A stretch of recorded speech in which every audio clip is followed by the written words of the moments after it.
साल में आपको सरकार की सबसे बड़ी जो अचीवमेंट है, उपलब्धि है, वो क्या लगती है? और दूसरा, सरकार 2029 में लोकसभा में 33% फॉर रिजर्वेशन फॉर वुमेन का सोच रही, इसको आप कैसे देखते हैं? देखो, 33% रिजर्वेशन देने का हमारी कमिटमेंट है और हमने उसको निर्णय भी किया है। अब जहां तक उपलब्धि की बात है, तो मैंने तो पूरी उपलब्धि की नहीं है, पर हमारे लिए हम एग्जाम देने वाले हैं और परीक्षा लेने वाले आप हैं। आप सही अर्थ में अब आपको उसमें से तय करना है कि सबसे बड़ा और अच्छा काम कौन सा है। हमने हमारा पेपर आपको सबमिट किया है, निर्णय करना आपका अधिकार। देश भर में सर राष्ट्रीय राजमार्ग निर्माण के साथ साथ बहुत सारे काम आपने गिनाए हैं जो कि वास्तव में हुए हैं। पूरे देश में अलग अलग जन समुदाय के लिए जो काम हुए, पर इस सब के बावजूद भी क्या कारण है कि आज 11 साल के बाद सरकार को अपनी छवि की इतनी चिंता है? क्या कारण है कि मोदी जी और अन्य नेता जो हैं वो सिर्फ सेल्फ सेंटर्ड होकर अपनी छवि के लिए चिंतित हैं? नहीं, हम कोई छवि के लिए चिंतित नहीं है। हम भारत के लिए चिंतित है। प्रगतिशील, समृद्ध, संपन्न, विकसित भारत बने, ये हमारा प्रयास है और हम सबके मन में हमारे देश का विकास हो, यही हमारी प्राथमिकता है। गडकरी सर नमस्कार, मैं रूपा पंडित।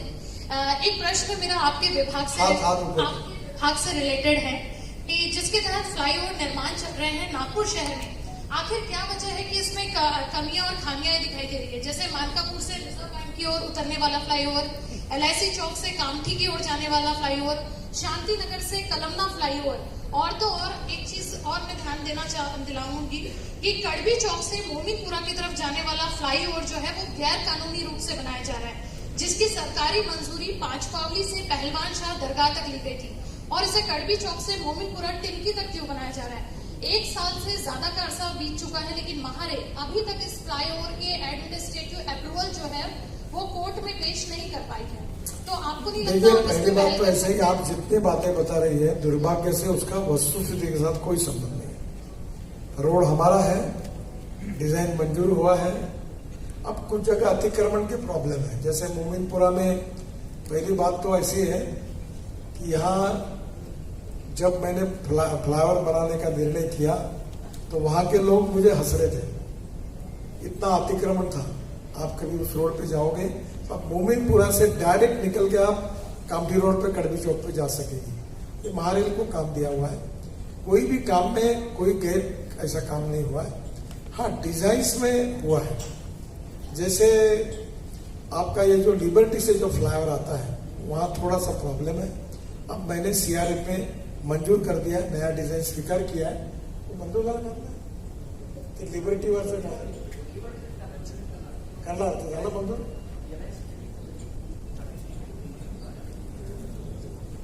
34 करोड़ का काम मैंने मंजूर किया है, जल्दी वो शुरू हो जाएगा, वो प्रॉब्लम सॉल्व होगा। और बाकी भी बातें जो आप बता रहे सब जगह। अभी ये जो कमाल टॉकी चौक से ये ताजबाग तक का जो हाईवे अपना पुल बना रहा है, उसका क्वालिटी का देखो काम कितना, विकास की क्वालिटी कैसी है। उसमें पहली बार मलेशिया से आई हुई नई टेक्नोलॉजी यूज की गई। और कमाल टॉकी चौक पर वहां बहुत बड़ा मार्केट तैयार करने के लिए अच्छा सबको जगह मिलेगी, जितने लोग हैं उनको जगह मिलेगी। और एक इंटरनेशनल लेवल का बहुत बढ़िया मार्केट बनाने के लिए NHAI की तरफ से 60 करोड़ रुपए मैंने महानगर पालिका के उस मार्केट के लिए दिए हैं, उसका भी काम हो रहा है। नागपुर में, मध्य नागपुर में, उत्तर नागपुर में रेलवे क्रॉसिंग के लिए अंडरपास अनेक जगह पर। ये पूर्व नागपुर में कृष्णा खोपड़े जी है। अशोक चौक में हम सिग्नललेस चौक बना रहे हैं, पूरी रोटरी ऊपर में। अब मेडिकल चौक में भी बनाने की मेरी इच्छा है, उसका भी अध्ययन कर रहे हैं। तो अब नागपुर में तो अब कुछ लोग बोलने लगे कि कितने पुल बनाओगे आप? अब कोई पुल बनाओ नहीं बोलता है, बोलता है कितने बना रहे हैं। अब एक ही पुल बाकी रहा जो मैंने कहा है, कृष्णा खोपड़े जी की गली है पूर्व नागपुर में। आए हो, मैंने उनको कहा कि ये गली थोड़ी सी है 2 मीटर की, इसमें कोई अंदर से ऊपर से इतने उन्होंने मंजूर कर लिए पूरे, कोई जगह नहीं छोड़ी। मोहन मते क्या वो रिंग रोड था मानेवाड़ा का, वहां भी मंजूर हुए। नितिन जी नमस्कार, मैं टाइम्स ऑफ इंडिया से अभिषेक चौधरी। मेरा सवाल ये कि पिछले 11 साल में आपने ऐसे भी राजमार्ग बनाए जहाँ फाइटर जेट भी उतर जा रहा है, जैसे हाल ही में ऑपरेशन सिंदूर हुआ, क्या अभी पाकिस्तान बॉर्डर, चाइना बॉर्डर पे, मेरे दो सवाल है इसमें। पहला कि आप कोई नए इस टाइप के राजमार्ग सोच रहे हैं जहां पे फाइटर जेट्स भी उतर पाए, और जो एग्जिस्टिंग हाईवेज है क्या उनको इससे अपग्रेड किया जाए ताकि अपनी डिफेंस कैपेबिलिटी बढ़ सके? देखिए, करीब 28 जगह पर हमने हाईवे ऐसे बनाया है कि जहां बड़ा से बड़ा हवाई जहाज उतर सकता है और उसका एयरपोर्ट करके उपयोग हो सकता है।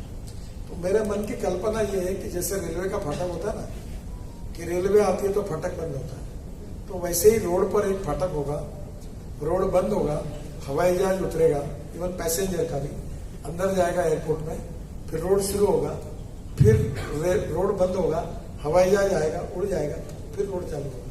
तो राजस्थान में क्या 400-400, 500 किलोमीटर पूरा रेगिस्तान है। वो पाकिस्तान जो उधर कच्छ के बाद जो उधर राजस्थान का है, वहाँ एयरपोर्ट ही नहीं है।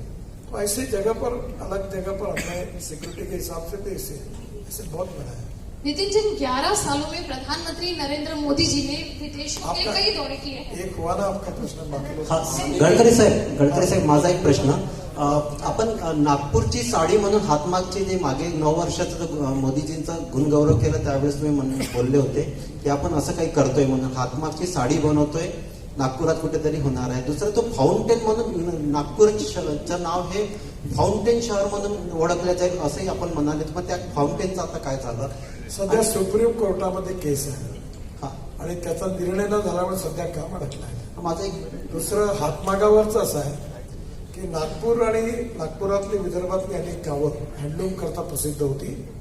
आपण आता धापेवाडा जे माझं गाव आहे की तिथे म्हणजे हलवा आदिवासी समाजाची मॅक्झिमम लोक राहतात. खापा, धापेवाडा, बेला आणि भंडारा जिल्ह्यात बरेचसे गाव आहेत, कोटणगाव वगैरे. तर आता त्या ठिकाणी आता कोळशाचं काम होतं आणि धापेवाडा टेक्सटाईलचं काम सुरू झालं.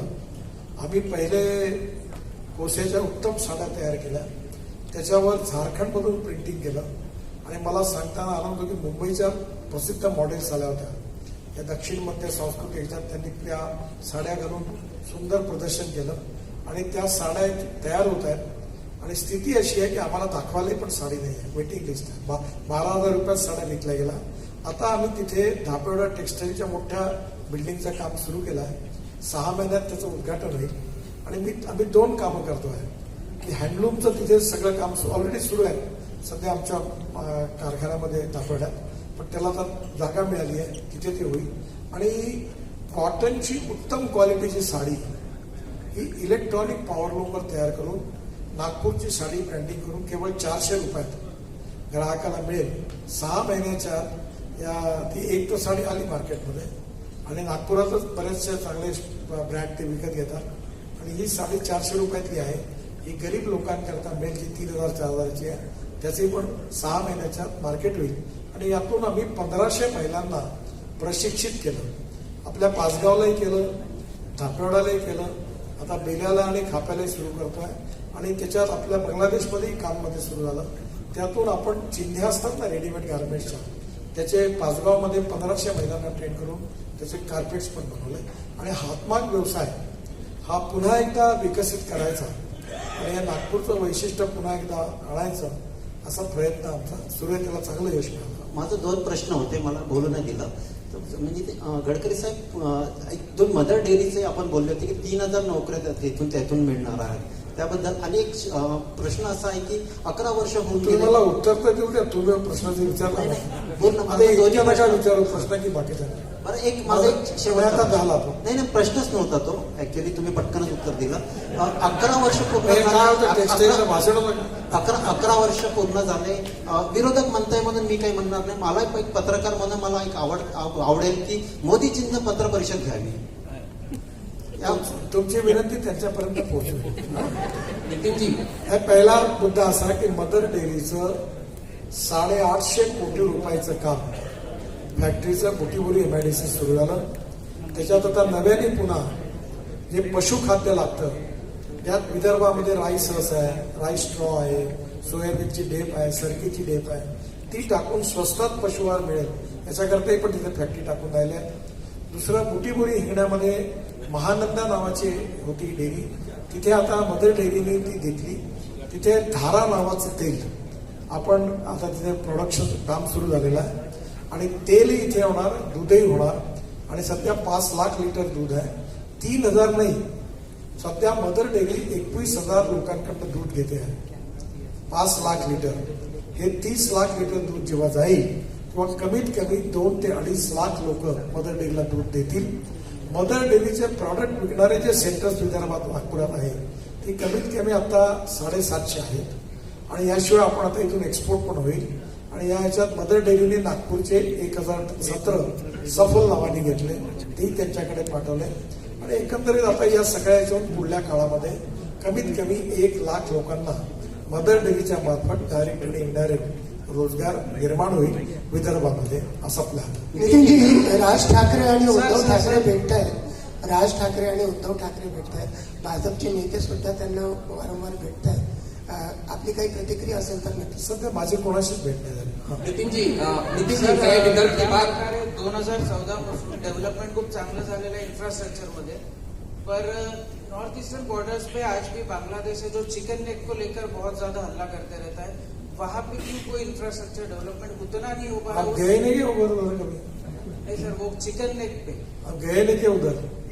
सर मैंने जितना रिसर्च किया उस हिसाब से तो चिकन नेक पे अगर कोई अंडरपास देखो, चिकन नेक में जो पार्ट बांग्लादेश का है उसमें 3 ब्रिज बनाए हुए हैं कनेक्टिविटी के.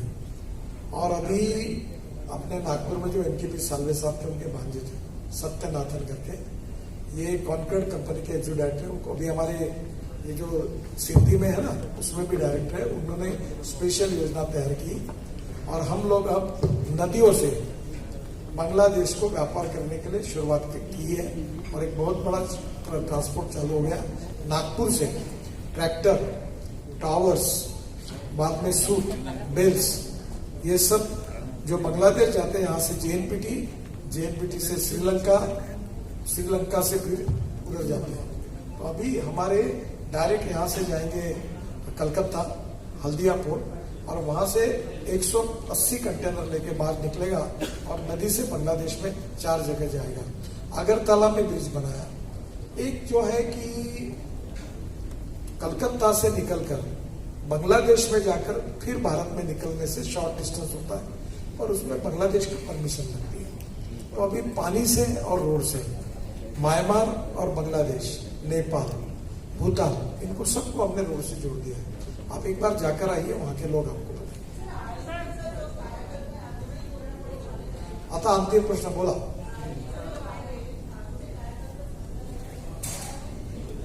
कोण?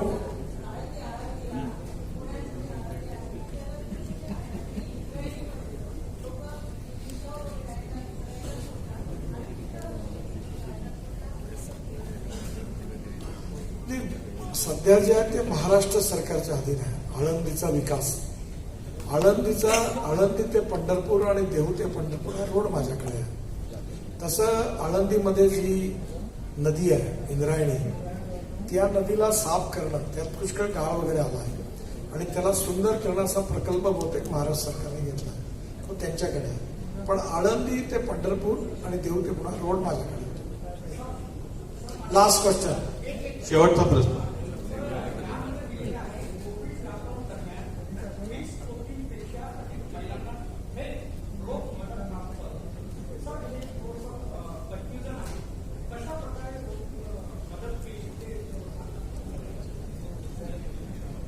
हे जे आपण 65 कोटी जनधन योजनेचे खाते उघडले होते, त्यातल्या कोविडच्या काळात अशा हे गरीब लोकांनी खाते उघडले सगळे. त्यांनी पहिल्या ज्यांच्या बँकेत खातेच नव्हते, त्यात 20 कोटी महिलांना कोविडच्या काळात मदत म्हणून पैसे दिले.